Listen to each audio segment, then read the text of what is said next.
Welcome back. I thought I would just give a quick update with Warhammer 40,000 Battlesector here. They did release an update back on June 3rd. I know that's been over a week ago, but I did miss it. But there were a few balance patches and things that were put into the game if you're playing the Fallen campaign here. So I thought I'd just go through those real quick here. Not really a ton of balancing issues, but they did say that they were focusing on fixing the Deeds of the Fallen and the Crusade mode. And as expected, kind of classic Slytherin, they released it before it's ready. So they're like, yeah, in the coming months, we'll put more effort into the Crusade mode and maybe turn it into something a little more impressive. So I did get some messages from people asking me when I was going to start playing the Crusade mode. And I would say it's probably going to be in sometime in the few months after they make some changes, because it definitely sounds like it's not quite ready for main rollout here. Now, some people have given me feedback that they think it's actually pretty good, in which case, great. But from just a very basic look at it, it seems like it's still a work in progress. So I'm going to let them kind of let it cook for a while before I do a Crusade campaign. But what they ended up doing here is they did make some changes to the army sizes for the boss battles. If you were having trouble with that or wanting it to be more challenging, they corrected the Tyranid starting army to be 1,000 points, so it'd be a little more competitive. And then they also offered various balance changes for the Crusade level up. So as you're leveling up, as you go through your campaign here, that should give you some additional options. Now, as for the changes to the Deeds of the Fallen, I'm glad they made some of these changes here, because that definitely, I did notice it while I was playing it.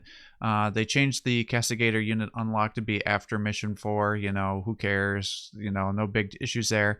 But the one I care about the most is I knew they freaking forgot to put my power sword in there, because that would have been huge for the Sister Superior. I mean, how many times, if you guys watch that playthrough, did you hear me have to bitch and moan about not having a power sword and how that was really neutering that Sister Superior?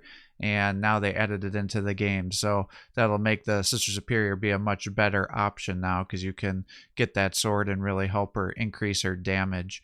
And then on the missions where you were having units that you would get access to but they wouldn't be able to carry through to future missions, they usually had some sort of inspiration effect on them to help differentiate them from your main units. And now they'll make it so the garrison units, which are just the accessory units that you'll get for the mission but not carried forward on your campaign, they'll now have their inspiration effects for the entire mission to help you know where they are and make sure that you're not getting confused on which units are yours and which ones aren't. And then the same with mission 5 with the Defiant status effect.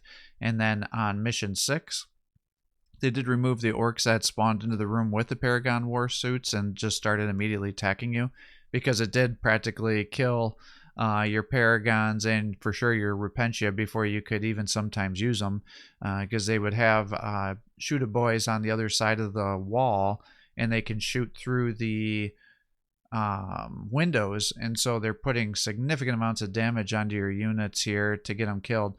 So I do think that's probably a good change that they did that. It'll also make it a lot easier to complete the bonus objective that way, because you can use the Repentia then to start attacking the mega armored knobs, weaken them down, and then you can finish them off with the Paragon Warsuit and make sure you can get that objective, because it was a little bit challenging with the way they had it set up. Is you'd lose your sisters of Repentia, your sister Repentia, whatever you call them, on the first turn or maybe the second turn, because they'd either get grenaded or just shot down, and then you'd be using your Paragon Warsuits to clean up the units that were left while they're still taking fire, and then it's like they could almost get themselves wiped, especially on the hardest difficulty when they're getting bonus damage and everything else and increased accuracy. So definitely support that change here. And then mission 11, I had a lot of people complain about this one to me, and they were kind of giving me warnings as I was making my way through the campaign. It's like, just wait till you get to mission 11 and the weird boy who's their war boss keep spamming their command point abilities on you. And it was definitely a thing. I mean, there was 2 or 3 turns in a row where he would use both of his attack points to do multiple strafing runs on your guys. Now, thankfully for me, by the time I discovered him, I had already popped smoke and then had some evasion on my units. So when he started strafing me, he actually did, I think he only killed like one squad with 4 different strafing runs, which is exceptionally lucky on my part, because that's one of the best strafing runs in the game in terms of just regular damage output. Now the Tyranids have if you take into account the Tyranids with their venom, theirs is better, but definitely it's a powerful ability, and I think that was causing a lot of people to lose their minds, because by the time you get to that back corner to start fighting them, they'll probably have 6 or 7 command points worth of momentum built up on that, and so they can just start spamming their ability. So now it looks like they're going to do it so they want the AI to use the command points power sooner, but I'm not quite sure how that's going to happen, because typically you have a line of sight and range on those abilities. So unless they've now made it so the AI command units that are hiding on the stage in that upper left corner are going to start attacking you with the rest of the units, I don't know how it's going to encourage them to be using those command point abilities, unless they're just going to randomly start buffing their units, and that could just be a waste if they're sitting there giving everybody double, extra attacks with their tier 1 ability before you even get there. So I'd be a little curious to see what that ends up coming out to be, but they did change that. So those of you that were getting really frustrated on Mission 11, it should hopefully be much easier now.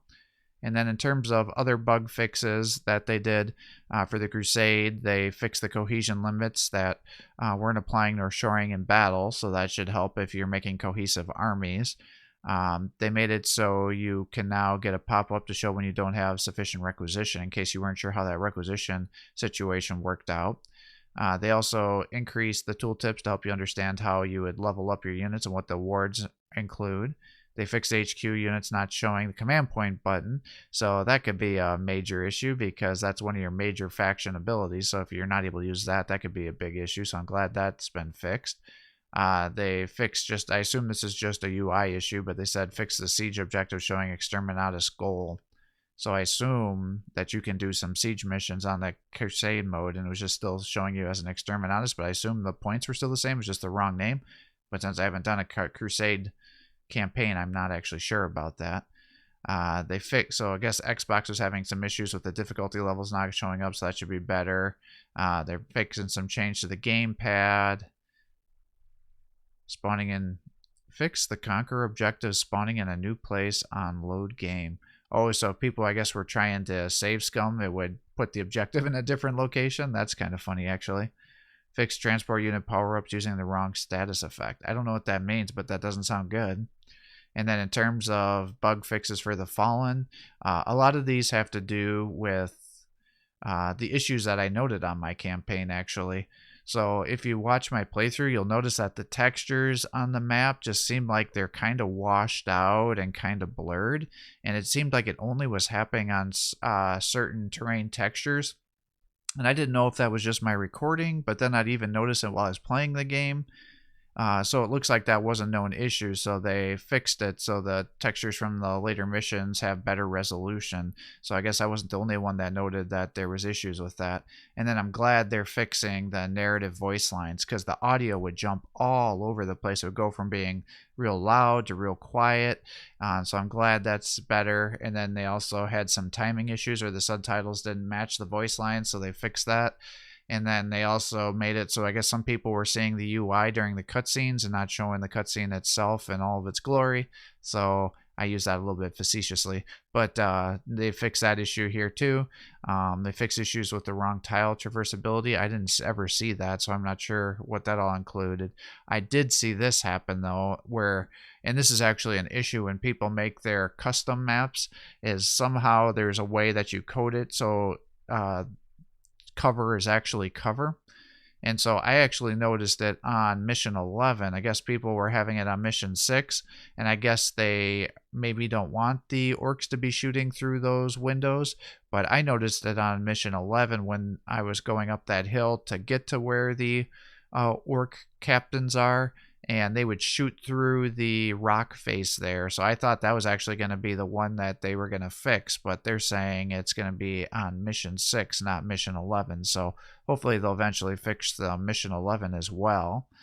and then they fixed saintly benedictions to HP buff per model. So I'm not sure what that means exactly. And then they fixed some interaction markers not being restored on the save load. So yeah, it looks like if you're trying to save scum your mission, that was causing things to bug out. And then for some general bugs just for the game here, so they fixed Sister Verity mission objectives not proceeding correctly in Age of Crimson Dawn. I guess I never saw that. And then I guess not all of the Choppa boys are using all their normal little barks, which are like the little comments they make, so that will now happen. And then they also fixed the Blood Angel Lieutenant spawning when they shouldn't on the campaign. I guess, again, I can't recall ever seeing that on the general campaign. But if you did have any of those bugs, hopefully they should be fixed. But when they say this may not be 100%, please let us know if he still arrives. Makes me think that they're not sure they actually fixed the issue here. So just kind of a short little summary on some updates here on the patch. Wanted to throw that out there just because some people, mainly because of the Crusade, because I've gotten lots of messages from people that have shown up for the channel to watch that Deeds of the Fallen playthrough and then ask me when I'm going to do the Crusade.